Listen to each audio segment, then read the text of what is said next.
Hi hello ನಮಸ್ಕಾರ ವೀಕ್ಷಕರೇ.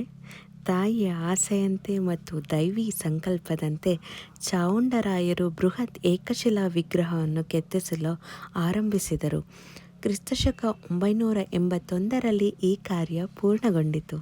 ಈ ಅದ್ಭುತವನ್ನು ಕೆತ್ತಿದ ಮುಖ್ಯ ಶಿಲ್ಪಿ ಅರಿಷ್ಟನೇಮಿ ಎಂಬುವರು.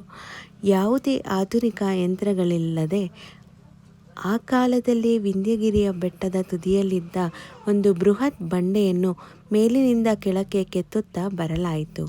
ಮುಖದ ಮೇಲಿರುವ ಆ ಶಾಂತತೆ ಮತ್ತು ಬೆರಳುಗಳ ಉಗುರುಗಳ ನಿಖರತೆ ಇಂದಿಗೂ ಇಂಜಿನಿಯರ್ಗಳಿಗೆ ವಿಸ್ಮಯ.